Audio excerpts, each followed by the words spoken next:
Good morning. Good morning. Good morning. Buenos dias, mi gente. Yo. Welcome to Daily Discipline number 702, primarily in a row. My name's Rob Hoback. Happy that you're here. Honored and humbled that you keep coming back like for reals. Hey, it's Friday. On Fridays, we talk about an F Friday. Either there's something you need to do or something you need to address. Either way, just say F it and do it, right? And if you fail, just remember that we learn to win by failing, right? F it. Just try it. That's what I'm going to be doing later here today. It's also September the 18th, so 918, which I live in area code 918, so it's 918 day. Don't you hate on the 918. Nonetheless, it's a work day. I got plenty of work to do. Let's do it. First things first. Still a realist. You know what else I am? I am observant.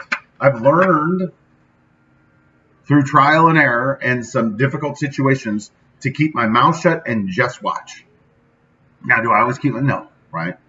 But this is the reason I talk about this today is that with all this hubbub, at football, I reminded the kids last night, like, look, it's coach's job to watch you. That's why we have an offensive coordinator. That's why we got a defensive coordinator, and that's why I'm the head coach, right? They're trying to implement plays and strategy. I'm looking at you. I'm looking at what kind of effort you give. I'm looking if you're in the right place.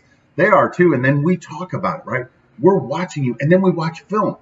So when your mommy comes and whines like, my kid doesn't get out, like, just watch the film. If you were observant too, and you would watch the facts instead of just talking about potential, you'd see the same thing that we do, right? I'm observant. And I do the same thing at work now too. Just observe, shut your mouth, and just watch it unfold, right? All right, on to our real talk. Speaking of which, this is connected as well. More opportunities are lost than won. More opportunities are lost than won, right? I remind the kids of this all the time. Like, everybody wants to be the quarterback. Everybody wants to be the running back. They want to be the one with the ball in their hands. And like, guys, I get it, right? I get it. But you know how most games are won? By the other team turning the ball over, making a mistake, fumbling a snap, missing an assignment on defense. It's not, you got to have an offense, right? But you have to have a defense that is mean and nasty and will take the ball away. More opportunities are lost than won, right?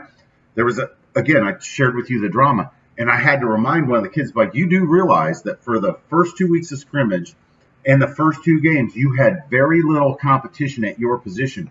And go watch the film. What you chose to do in the 100 and some odd snaps that you took over two games, most of them you were lazy. Most of them you loafed. You're like, oh, I'm not getting the ball. I don't have to try hard. You had the opportunity. That job was yours. If you dominated it, it was going to be hard for somebody to come back from an injury or something and take the job. But, man, if you ain't going to work hard, you lost that. Nobody beat you. You just gave it back, right? Yesterday, we had this huge meeting at work. We've been prepping for it for 2 weeks, right? And there's two sections of my team. I'm on the small part of the team that we are tasked with going out and finding people that don't know anything about my company and saying, yes, I'll take a listen to what you have. And so we have a small percentage of the large goal of the team because it's much harder to sell to somebody who you don't know than it is to sell somebody you're already doing business with. And so for the last 6 months, there's been a tremendous amount of pressure on us, the limited team, to drive results that are going to, move and it felt unfair. It felt like we were being targeted. And I don't know what the impetus was at the end, and it doesn't matter. All I know is that on this call yesterday, I was prepared. My teammates were prepared. And at the last minute, the executive said, you know what? I'm comfortable with what they're doing. I want to talk to all of you. And it was uncomfortable, right? More opportunities are lost than won. They were there, man. They were the golden child. Nobody was complaining about. All they had to do was keep working hard. You know what happened? Yeah, they got lazy, got complacent. Some of them, not all of them, right?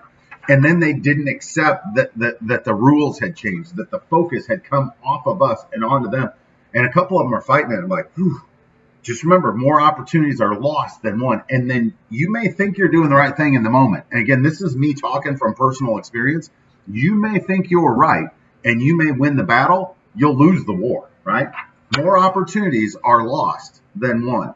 Let's do our thank yous. We're done for the day. Number one, God's been good to us in the good times and the bad. If this situation at work isn't, I was thinking about that yesterday when I was praying. I'm like, please bless our practice. Please keep Samuel safe. It was his first day back at practice yesterday. Please continue to bless my work.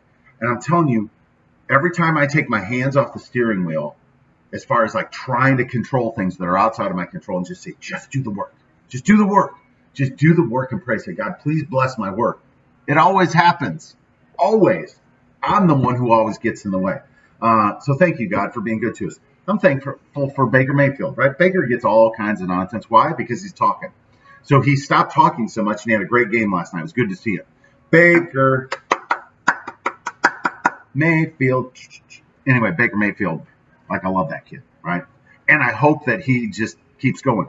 Speaking of young quarterbacks in the NFL that I love, Joe Burrow looked good last night, too. He's looked pretty good in 2 weeks playing for a team that is turning the corner. The Bengals have been bad for a long time. They got a good coach. They got a good quarterback. We'll see. Man, I'm thankful for heroes, right? Think of all the heroes that we have in life that we're like, man, I want to be like that person. I want to mold and I want to shape my life after them. And it's fun, right? It's fun watching kids idolize somebody and then, like pattern their game after them and stuff like that. I'm thankful for Jimmy Butler, right? Jimmy Butler and the Heat won again last night. Jimmy's just like, when you watch him play, right? Jimmy will make some great offensive plays, but where he excels is effort and defense. He just doesn't quit, right? And that's why he was abrasive in a couple other situations, because he demanded the same of the people around him as he demanded of himself. I'm also thankful for Jimmy Johnson, not the race car driver, the coach, right? Who's given some of the best advice. As a matter of fact, that more games are lost than won came from his mouth to my ears. I was watching video. I'm like, you know what? You're right. And he was talking about in the pro game. Well, in the pro game, you watch it. And then in the college game, you watch it. High school, it's that more games are lost than won. I'm thankful for pioneers, people that have trailed or blazed a trail in front of us. I talk about this all the time, right? Like when you're eating bread, like think of all the things that had to happen before we could go to the store and just pick up a loaf of bread, right? We're living in a great time and we're blazing trails for the next generation. So we have an opportunity to be pioneers. But our opportunity is in how we treat each other, right?